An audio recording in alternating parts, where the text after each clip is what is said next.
고린도후서 5장 14절로부터 17절까지 말씀을 함께 읽으시겠습니다. 그리스도의 사랑이 우리를 강권하시는도다. 우리가 생각하건대 한 사람이 모든 사람을 대신하여 죽었은즉 모든 사람이 죽은 것이라. 그가 모든 사람을 대신하여 죽으심은 살아있는 자들로 하여금 다시는 그들 자신을 위하여 살지 않고 오직 그들을 대신하여 죽었다가 다시 살아나신 이를 위하여 살게 하려 함이라. 그러므로 우리가 이제부터는 어떤 사람도 육신을 따라 알지 아니하노라. 비록 우리가 그리스도도 육신을 따라 알았으나 이제부터는 그같이 알지 아니하노라. 그런즉 누구든지 그리스도 안에 있으면 새로운 피조물이라. 이전 것은 지나갔으니 보라 새 것이 되었도다. 아멘. 네, 오늘은 제가 동화책 이야기로 좀 말씀을 시작을 해보려고 합니다. 제가 어린 시절에 한 중학교 정도 됐을 때 굉장히 막 인상 깊게 읽었던 책이 있습니다. 그 제목이 꽃들에게 희망을이라는 책인데 거의 뭐 어른을 위한 책이지만 동화책이에요. 그림이 위주고 글은 굉장히 적지만 굉장히 인상 깊은 내용이었거든요. 그래서 그 내용을 조금 함께 나누려고 합니다. 왜냐면 제가 최근에 그 책이 생각이 나서 아이들한테 한번 읽어주고 싶어서 다시 구입을 했어요. 그래서 애들한테 읽어줬는데 정작 애들은 관심이 하나도 없고 제가 다시 감동을 받았거든요. 근데 그 책이 어떤 내용이냐면 이제 주인공이 나비입니다. 그 애벌레예요. 나비 애벌레. 사람은 안 나오고요. 이 호랑나비 애벌레가 이제 나옵니다. 이제 알에서 이 애벌레가 알을 깨고 이제 나왔어요. 그래서 세상에 나왔는데 이제 자기가 그 머무르던 그 조그만한 나무 이파리들을 갉아먹다가 이제 새로운 세계로 나가보고 싶은 그런 마음이 막 드는 거예요. 이 애벌레가 자라나면서. 그래서 이제 조금 더 넓은 곳으로 조금씩 나가기 시작을 합니다. 근데 어떤 곳에 이르렀더니 어떤 하늘 높이, 저 하늘 끝까지 닿아 있는 탑이 보이는 거예요. 그래서 저게 뭔가 하고 조금 더 가까이 다가가서 보니까 그 탑은 수많은 애벌레들로 이루어진 기둥이었습니다. 애벌레들이 서로 애벌레 위에 애벌레가 올라가고 끝도 없이 하늘로 올라가면서 이제 만들어진 기둥인 거예요. 그래서 저 위에는 도대체 뭐가 있을까? 뭐가 있길래 저렇게 수도 없이 많은 애벌레들이 다 저 높은 곳을 향해서 올라가려고 할까? 하고 이제 호기심이 드는 거예요. 근데 그 위를 봐도 구름에 가려져서 그 꼭대기 위에는 뭐가 있는지 안 보이는 거예요. 그랬더니 이 호랑나비 애벌레가 나도 저기를 올라가야겠다고 그 기둥 속으로 자기도 합류를 해서 막 올라가기 시작을 합니다. 근데 다른 애벌레들을 이제 밟고 하면서 올라가고 하다 보니까 올라가려면 다른 애벌레를 밟아야 되는 거예요. 근데 그곳에서 어떤 노란색 애벌레, 노란나비 애벌레를 만나게 되는데 그 전까지는 그냥 밟고 올라가기만 했는데 그 애벌레랑 대화를 하게 된 거예요. 그래서 대화를 하다 보니까 이제 친구가 됐어요. 친구가 되다 보니까 이제 그 친구를 밟고 올라갈 수가 없는 거예요. 그래서 둘 다 이 서로를 밟고 올라가는 그 애벌레 기둥에 회의를 느끼고 우리 그냥 저 꼭대기에 뭐가 있는지는 모르지만 다시 내려가자. 내려가서 우리 그냥 즐겁게 살자. 즐겁게 지내자고 내려옵니다. 그래서 내려와서 얼마 동안은 아주 둘이서 재미있게 놀면서 행복한 시간을 보내요. 근데 이 호랑나비의 마음속에 다시 그 꿈틀꿈틀 다시 뭔가 높은 곳을 향해 올라가고 싶은 그런 마음이 막 생기는 거예요. 그래서 지금의 생활이 너무 행복하고 좋지만 하지만 뭔가 그 마음속에 채워지지 않는 갈망이 막 생기면서 다시 나는 도저히 안 되겠다. 다시 나는 한번 그 곳에 뭐가 있는지 한번 봐야겠다. 나는 올라가 봐야겠다. 근데 이제 노랑나비 애벌레는 자기는 이제 너무나도 그 호랑나비 애벌레와 함께 하고 싶지만 자기는 그런 삶은 이제 살 수가 없는 거예요. 그래서 둘은 이별을 하게 됩니다. 그래서 각자의 갈 길을 가게 돼요.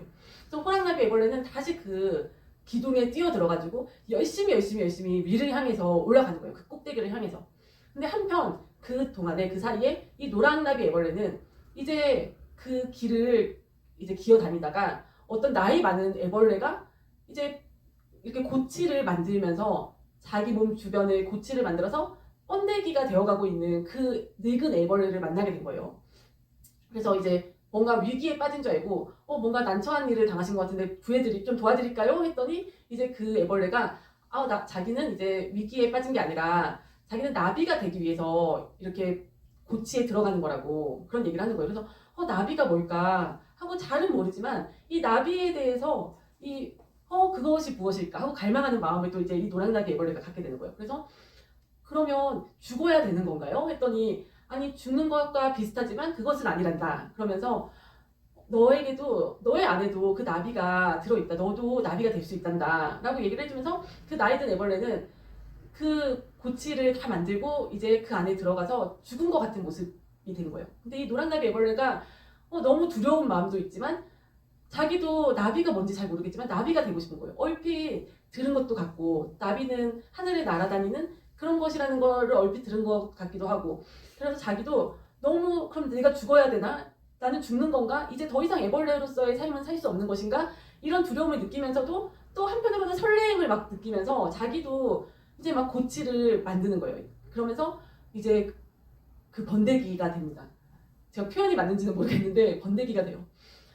그리고 이제 시간이 한참 흐르죠. 시간이 한참 흐르고 이제 그 안에서 죽은지 알았지만 그 안에서는 놀라운 일들이 일어나고 있는 거예요. 겉으로 볼 때는 죽은 듯 하나 그 안에서는 애벌레가 나비로 변해가는 거예요.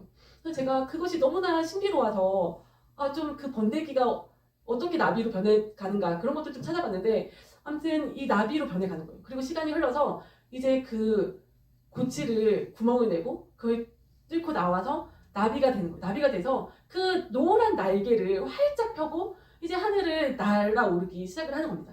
그래서 그 바람을 따라서 그 날개를 파락파락 거리면서 하늘을 날아서 그 애벌레 탑으로 가요. 애벌레 탑으로 가서 이제 그 호랑나비 애벌레를 찾는 거예요. 호랑나비 애벌레에게도 이걸 알려줘야겠다.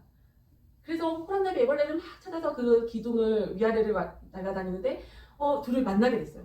만나게 됐는데 호랑나비 애벌레는 거의 탑 꼭대기까지 안간힘을 쓰면서 쭉자사지 올라가서 그 꼭대기까지 이제 다다른 거예요.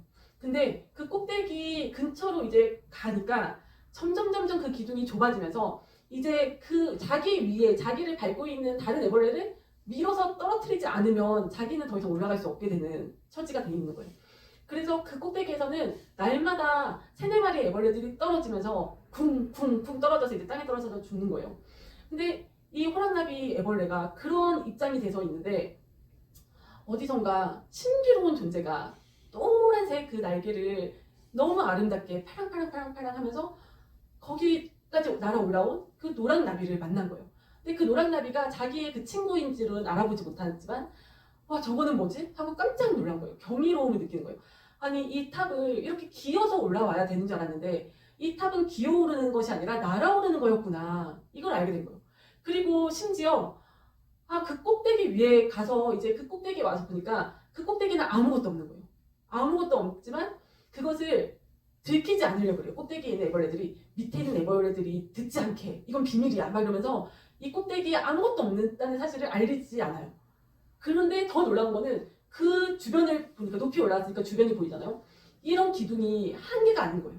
수도 없이 많은 이 애벌레 기둥들이 있는 거예요. 주변에. 수도 없이 많은 애벌레 기둥들이 그 하늘을 향해서 맞닿아서 있는 것을 보게 된 거예요. 그리고서는 충격을 받고 나도 저 나비가 돼야겠다. 이 호랑나비 애벌레가 깨달은 거예요. 그리고 그 노랑 애벌레인지 정확하게 확신은 못하지만 어렴풋이 그 눈과 눈을 마주치면서 노랑나비 애벌레가 이렇게 변한 것 같다는 그런 어렴풋한 느낌을 갖게 되는 겁니다. 그래서 다시 그 꼭대기에서 아래로 내려요. 아래로 내려오면서 다른 애벌레들한테 저 위에 아무것도 없어. 내가 가봤는데 사실 아무것도 없어. 우린 나비가 되어야 해. 나비가 되어야 해 하면서 막 내려옵니다. 그래서 내려와서 그 노랑나비 애벌레랑 만났어요. 근데 서로 말은 안 통하지만 노랑나비 애벌레가 자꾸 따라오라고 이제 표시를 해서 따라갔더니 자기가 들어있었던 그 누에 고치를 번데기를 보여주면서 거기 들어갔다 나왔다는 시늉을 막 하는 모습을 보고 저렇게 하라는 말인가 보구나 하고서는 그 고치를 막 만들어서 자기도 그 안에 이제 번데기가 됩니다. 그래서 마찬가지로 겉으로는 죽은 것 같이 보이지만 그 안에서는 놀라운 그 기적이 일어나는 거예요. 그리고선 시간이 어느 정도 흘러서 이제 멋있는 아주 아름다운 호랑나비 애벌레가 그 고치를 뚫고 나옵니다. 그래서 하늘을 그 두 마리의 나비가 막 날아다니면서 이 동화책이 끝이 나거든요. 그래서 참 우리의 인생과 너무 참 은유적으로 잘 표현되는 것 같아요. 그리고 그 옛날에 어릴 때 읽을 때는 몰랐는데 지금 보니까 너무 이게 기독교적인 것 같은 거예요. 그래서 보니까 그 작가가 아주 제가 정확하게 분별은 못하지만 기독교는 맞더라고요. 기독교이고 그런 활동을 하는 사람이더라고요. 그래서 우리가 참 다들 뭔가가 있을 줄 알고 참 사람들이 다 그 높은 곳을 향해서 아둥바둥 살아가지 않습니까? 뭔가 있는 줄 알고 그곳에 가면은 행복이 기다리고 있을 거야. 그곳에 가면은 뭔가 있을 거야. 그런 기대를 가지고 우리가 살아왔습니다. 근데 참 예수님을 만나고 나서 이제 그런 애벌레 기둥을 탈피할 수 있다는 거. 그 애벌레로 살아가지 않아도 된다는 게 얼마나 감사한지 모릅니다. 우리가 이제 예수님을 알고 나서는 더 이상 그런 삶을 우리가 소망하지 않지 않습니까? 우리가 바라보는 우리의 우리가 소망을 두는 것이 따로 있지 않습니까? 그래서 참 그런 인생을 벗어나게 된 것만 해도 너무 감사한 것 같아요. 근데 참 이 애벌레가 나비가 되어야 되는데 또 오늘의 그 포인트는 중간에 꼭 거쳐가야 되는 그 과정이 있다는 겁니다. 그러니까 참 하나님이 어떻게 이런 자연 속에서 이 작은 그 애벌레, 그 작은 그 생물 하나를 가지고도 우리한테 이렇게 깨달음을 주실까? 그것도 참 놀라운 것 같아요. 참 어떻게 이 애벌레가 그 번데기의 과정을 거쳐서 그 아름다운 나비가 되는 그것을 우리가 보고 또 이 하나님의 그 신비를 느끼게 해주실까? 우리가 예수님을 믿고 이제 참 오늘 읽으신 본문의 말씀처럼 새로운 피조물이 됐지 않습니까? 옛것은 지나갔으니 보라 새 것이 되었도다. 다 우리가 새로운 피조물이 되었습니다. 근데 우리가 참 영적으로는 바로 즉시로 구원을 얻고 참 영이 새로워지지만 우리의 이 껍데기는 우리의 혼과 육은 사실은 그 옛사람의 모습이 다 남아있지 않습니까? 그래서 그 뒤에부터는 그 다음 단계는 이제 번데기가 되는 거예요. 우리가 훈련을 받아야 됩니다. 그 고난으로 들어가서 우리의 옛사람을 버리는 그 시간이 있어야 됩니다. 제가 아까 말씀드렸듯이 번데기에서 어떻게 나비가 되나 그거를 좀 찾아봤더니 번데기 안에서 이제 애벌레는 먹지도 않고 배설도 안 하고 운동도 안 하고 그냥 죽은 것처럼 되는 거예요. 그러면서 자기의 그 애벌레로서 가지고 있던 그 애벌레 그 겉 피부들 그런 것들이 다 녹아버리는 거예요. 녹고 이제 그것을 양분으로 삼아서 애벌레의 그 몸속에는 원래 그 더듬이, 날개, 다리 이런 세포들이 다 들어있었어요. 근데 그것이 이제 애벌레의 몸이 녹아버린 그거를 양분 삼아서 그 세포들이 막 이제 분열을 해서 그런 더듬이나 날개나 다리 이런 것들이 막 이제 성장을 하는 거예요. 자라나는 거예요. 그러면서 이제 나비로 변하는 거더라고요. 그러니까 그 옛날에 그 애벌레는 죽어야 되는 거예요. 그러니까 참 근데 그것이 또 죽는 것은 아니에요. 그죠? 우리가 참 이 신앙생활로 첨벙 이렇게 그 깊은 곳으로 뛰어들기가 주저주저 할 때가 있지 않습니까? 그 얕은 물가에서 물장구만 치고 싶어 할 때가 있는 것 같아요. 왜냐면 너무 하나님을 깊이 만나버리면 너무 내가 깊이 빠져버리면 이거 막 내가 나를 잃어버리게 되는 거 아닐까? 막 내가 원하는 거 못하게 되는 거 아니야? 하나님이 시키는 것만 해야 되는 거 아니야? 나로서 더 이상 못 사는 게 아닐까? 막 이런 두려움이 있는 것 같아요. 거부감이 있는 것 같아요. 그래서 이제 앞으로는 내가 원하는 것도 못하고 막 그런 거에 대한 두려움 때문에 그러니까 자기 자신이 죽는 거에 대한 그 두려움 때문에 우리가 항상 첨벙 뛰어들기를 두려워하는 거, 주저주저 하는 것 같습니다. 항상 얕은 물가에서 그냥 발만 담그고 있고 싶어 하는 마음이 있죠. 근데 참 하나님은 참 우리한테 뭔가 이렇게 하나 우리에게 내려놓게 하실 때는 더 좋은 것을 뒤에 감추고 계신 줄로 믿습니다. 우리한테 더 좋은 거를 주기 위해서 우리한테 너가 정말 손에서 놓지 못하는 거 이거는 안 돼요 하는 거 그거 하나 내려놔 보렴 하시는 것 같아요. 더 좋은 걸 주시려고. 그죠? 그 좋은 하나님을 우리가 믿어야 됩니다. 네, 아멘. 그래서 참 그 번데기 과정 그게 우리 인생에 놓고 보면 뭐겠습니까? 우리가 참 많은 신앙인들이 많은 크리스찬들이 번데기 과정에 있는 것 같아요. 예를 들면 비유를 하자면 이제 애벌레의 삶은 어느 정도 청산을 했지만 아직 나비는 못 된 거예요. 그리고 번데기 안에 있는 거예요. 근데 물론 그것까지만 해도 너무 감사하죠. 너무 감사하죠. 애벌레 삶을 벗어난 것만 해도 감사하지만 우리가 나비가 돼야 되지 않겠습니까? 나비가 되어서 정말 주를 앙모하는 자 올라가 그 찬양 있지 않습니까? 주를 앙모하는 자 올라가 그래서 독수리처럼 날개를 쫙 펼치고 성령님의 그 성령의 바람을 우리가 타면서 넘실넘실 되면서 하늘 높이 탁 올라가야 되지 않겠습니까? 그러니까 다른 애벌레들이 다 그 노란 나비를 보고 저게 뭘까? 저런 존재가 있다니 저게 뭘까? 나도 저렇게 되고 싶다. 놀라워하고 경이로워하고 부러워하고 소망을 갖게 되지 않습니까? 그런 노란 나비들로 우리가 거듭나야 될 줄로 믿습니다. 한 번 더 거듭나야 될 줄로 믿습니다. 그러기 위해서 우리가 해야 되는 것이 이 번데기에서 어떻게 하면 될까요? 번데기에서 정말 하루빨리 내 고집을 내려놓고 그 애벌레의 그 옛 모습 그거 내려놓고 집어 던지고 또 내 생각을 좀 죽이고 우리가 성령 충만해지는 것이 방법인 것 같습니다. 우리가 성령 충만해질 수 있도록 간구했으면 좋겠습니다.